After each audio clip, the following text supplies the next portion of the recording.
मैं आपको शक्ति का दूसरा सिद्धांत बताता हूं।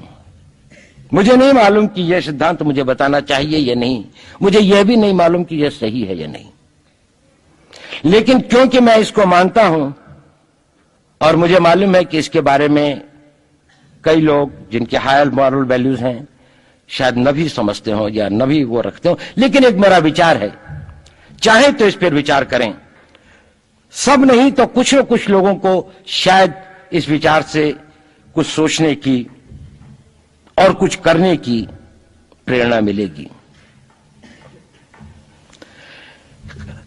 इतिहास दुनिया की सबसे बड़ी अदालत है, इससे बड़ी अदालत कोई नहीं है।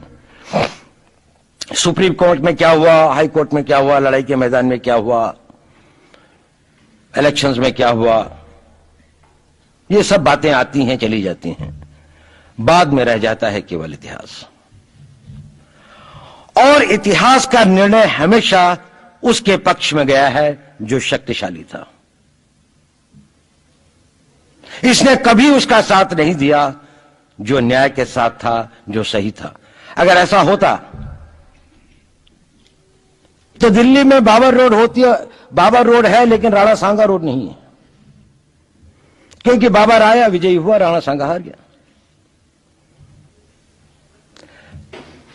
भारत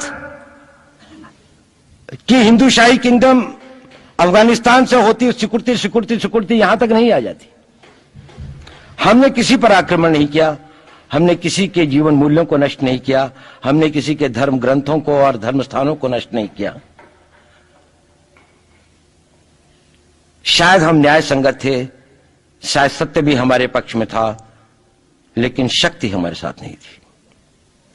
इसलिए इतिहास ने हमें उसकी सजा दी। इतिहास ने हमेशा उनको सजा दी जिन्होंने विचारों को कर्म से और न्याय को शक्ति से अधिक महत्व दिया। अब मैं ये नहीं कह रहा हूं कि उसकी तिलांजलि कर देनी चाहिए, ये नहीं है कि न्याय का अपना महत्व नहीं है, लेकिन यदि कॉन्फ्लिक्ट ऑफ इंटरेस्ट हो तो शक्तिशाली बनना ज्यादा आवश्यक है। भारत धर्मगुरु भी तभी बनेगा जब एक शक्तिशाली भारत का निर्माण होगा। जिन लोगों ने भारत के ऊपर आक्रमण किया, भारत के ऊपर राज किया, इस प्रकार से राज किया कि राज करते वक्त, जाते वक्त अपने गुलामों से कह दिया कि तुम राज कर लो, हम तो जा रहे हैं, तो यहां पर गुलाम वंश भी बन गया। अगर हम लड़ाई के वॉरफेयर के उसूलों से देखें कि किसी भी राष्ट्र की जो कॉम्प्रिहेंसिव स्टेट पावर होती है, किन चीजों से वो लड़ाई लड़ता है, किसको हम कहते हैं कि ये शक्तिशाली है, दूसरा शक्तिशाली नहीं है, क्या वो अव्यय होते हैं उसके, क्या घटक होते हैं उसके। तो भारत के पास जनशक्ति, धन शक्ति, ज्ञान की शक्ति, टेक्नोलॉजी की शक्ति, और जिन लोगों ने आक्रमण किया उनकी शक्ति को अगर हम ये देखें तो शायद 1 और 1000 का अनुपात भी नहीं होता। लेकिन उसके बाद भी हम वो नहीं कर पाए। और ये प्रश्न भी किसी ने पूछा, उस पर मैं आऊंगा बाद में। निवेदिता जी ने उसका बहुत अधिक उत्तर दिया, बहुत अच्छा उत्तर दिया था कि क्या कारण है, किसके कारण भी हम लोग इस लड़ाई में इतिहास ने हमारा साथ या हमारे पक्ष में न्याय नहीं दिया। क्या कारण है कि कश्मीर में हम लड़ रहे हैं, जिन्होंने हमारे ऊपर आक्रमण हो रहा है, हमारे ऊपर बाहर से लोग आकर वायलेशन हमारे बॉर्डर का करते हैं, इन्फिल्ट्रेटर्स हमारे यहां आते हैं, जबकि पूरा का पूरा कश्मीर भारत का भाग है, अभिन्न भाग है। कानून के अनुसार वहां के राजा ने यह हस्ताक्षर किए, हमें दिया।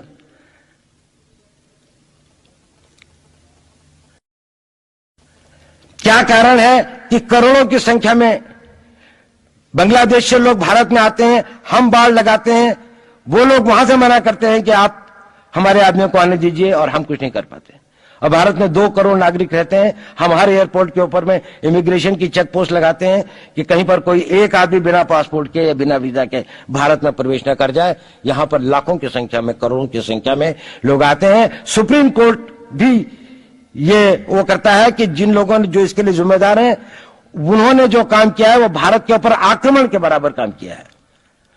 और वही सरकार उस सुप्रीम कोर्ट के 25 जुलाई 2005 के निर्णय के 3 दिन के अंदर में एक नया अध्यादेश जारी करके उन सारे के सारे कानूनों को फॉरेनर्स एक्ट के अंदर में इनकॉर्पोरेट कर लेती है, क्योंकि जो वो IMDT एक्ट था उसको सुप्रीम कोर्ट ने नल एंड वॉइड कर दिया। ये सब बातें हमें सोचने और समझने की आवश्यकता है। एक कारण, मैं ज्यादा चीजों में नहीं जाना चाहता, इतना समय भी नहीं होगा, कि भारत विदेशों से इतना नहीं हारा। अंग्रेजों ने भारत के खिलाफ कोई लड़ाई ऐसी नहीं जीती जिसमें कि अंग्रेजों की फौज में भारतीय सिपाही नहीं थे। चाहे वह पहले बंगाल नेटिव आर्मी थी, 1857 के अंदर में सिखों और गुरखास ने उनका साथ दिया। जब सिखों से लड़ाई हो रही थी तो बाकी लोगों ने उनका साथ दिया। हमेशा नेटिव आर्मी उनके साथ थी। जब जब आक्रमण वेस्ट से हुआ, चाहे वो पार्थियंस थे, चाहे हून थे, चाहे मंगोल आए, बाद में मुगल आए, तो लश्कर कहां बने? वो तो थोड़े से लोग आए थे। लश्कर बने काबुल में, जिस वक्त वो इस्लामाइज भी नहीं हुआ था, लाहौर में, सरहंद में। हिंदुस्तानियों को हराया है तो हमेशा हिंदुस्तान के लोगों ने साथ नहीं दिया देश का। और दर्द है तो केवल इसी बात का। भारत के इतिहास में अगर दर्द केवल इस बात का नहीं है कि विदेशियों ने हमारे साथ क्या किया, उनका तो हम मुकाबला कर लेते। दुख इस बात का था कि हमारे सभी लोगों ने साथ नहीं निभाया और साथ नहीं दिया। और इसकी फीलिंग आज भी मुझे इस देश में होती है। और भारत को आंतरिक या बाह्य शक्तियों से जो सबसे बड़ा खतरा है, वो खतरा इस बात का है कि हमारे अपने लोग ही कहीं राष्ट्र की सुरक्षा, राष्ट्र की अस्मिता, राष्ट्र के गौरव का सौदा न कर बैठे, अपने आज के सुख के लिए अपने भविष्य को अंधकारमय न कर दें। और इसके लिए जो जागरूकता चाहिए, इसके लिए जो ताकत पैदा करनी है, वो ताकत केवल समाज के अंदर भी पैदा की जा सकती है। उसको केवल आप लोग कर सकते हैं। वो केवल आज की युवा शक्ति ही कर सकती है।